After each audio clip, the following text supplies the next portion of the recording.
Malayalam big boss season 7 ലൈവിൽ ഇപ്പോൾ നടന്നുകൊണ്ടിരിക്കുന്നത്. അങ്ങനെ അനീഷ് ചേട്ടൻ്റെ ചോക്ലേറ്റിൻ്റെ കോയിൻ അടിച്ചു മാറ്റിയിരിക്കുകയാണ് അനുമോള്. അങ്ങനെ ആദിലാണ് അടിച്ചു മാറ്റി വെച്ചിരിക്കുന്നതെന്ന് പറയുകയാണ് അനീഷ് ചേട്ടനോട്. അങ്ങനെ ഡീല് സംസാരിക്കാൻ വേണ്ടി അനുമോള് പോവുകയാണ്. എനിക്കൊരു 11 ചോക്ലേറ്റ് തന്നു കഴിഞ്ഞാൽ അനീഷ് ചേട്ടൻ്റെ കോയിൻ ഞാൻ കണ്ടുപിടിച്ച് തരാമെന്ന ഡീല് പറഞ്ഞുകൊണ്ടാണ് അനുമോള് പോകുന്നത്. അരമണിക്കൂറിന് ശേഷം ഈ ഡീലിനെ കുറിച്ച് ഞാൻ സംസാരിക്കാമെന്ന് പറയുന്നു. അരമണിക്കൂർ കഴിഞ്ഞിട്ട് വരാൻ അനുമോളോടും ഷാനവാസിനോടും പറയുന്നു. ഷാനവാസ് പറയുന്നുണ്ട് 10 എനിക്ക് തന്നു കഴിഞ്ഞാൽ ഞാൻ കണ്ടുപിടിച്ച് തരാമെന്ന്. അങ്ങനെ അനീഷിൻ്റെ അടുത്തായിട്ട് ഷാനവാസും അനുമോളും കൂടെ ചെല്ലുകയാണ്. ആ സമയത്ത് അനീഷേട്ടൻ പറയുന്നുണ്ട് എൻ്റെ കോയിൻ എൻ്റെ കയ്യിൽ കിട്ടി. പെട്ടെന്ന് അനുമോൾ ഞെട്ടുന്നുണ്ട്.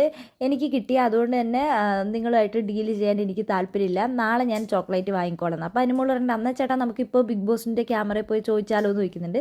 അപ്പോൾ അനീഷേട്ടൻ പറയുന്നുണ്ട് വേണ്ട, നാളെ ഞാൻ ചോദിച്ചോളാം, പക്ഷേ എനിക്ക് ഷാനവാസിനോട് ഒരു ഡീൽ സംസാരിക്കാനുണ്ട് എന്ന് പറയുന്നുണ്ട്. അപ്പോൾ അനുമോൾ വേഗം അവിടെ നിന്ന് പോകുന്നുണ്ട്. എടി നമ്മളെടുത്ത് വെച്ചത് അനീഷേട്ടൻ്റെ കോയിനല്ല, ഇത് വേറെ ആരുടെയോ കോയിൻ, അനീഷേട്ടൻ്റെ കോയിൻ അനീഷേട്ടന് കിട്ടിയെന്ന് പറയുന്നുണ്ട്. അയ്യോ എന്നെ അനീഷേട്ടൻ നോക്കുന്നുണ്ട്, പുള്ളിക്കാരൻ എനിക്ക് എന്നെ നോക്കുന്നുണ്ട്, എനിക്ക് ചിരി വരുന്നുണ്ട് എന്ന് പറഞ്ഞിട്ട് അനുമോൾ അവിടെ ഒളിച്ചിരിക്കുന്നുണ്ട്. എന്താ പറയാന്ന് പറയുന്നുണ്ട് നൂറ. പുള്ളിക്കാരന് കിട്ടി, പുള്ളിക്കാരൻ്റെ കോയിൻ എന്നാണ് പുള്ളിക്കാരൻ പറയുന്നതെന്ന് പറയുന്നുണ്ട്. അയ്യോ എന്നെ അനീഷേട്ടൻ നോക്കുന്നുണ്ട്, ഞാൻ ഇപ്പോൾ പറയാമെന്ന് പറഞ്ഞിട്ട് അനുമോൾ അവിടെ നിന്ന് പൊട്ടിച്ചിരിക്കുന്നുണ്ട്.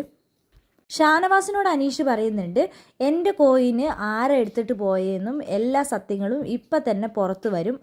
നിങ്ങളെല്ലാവരും എൻ്റെ കോയിൻ അടിച്ചു മാറ്റിയിട്ട് എൻ്റെ അടുത്ത് തന്നെ ഡീല് സംസാരിക്കാൻ വന്നിരിക്കുക, നിങ്ങൾ നല്ല ആൾക്കാർ അനീഷ് പറയുന്നുണ്ട്.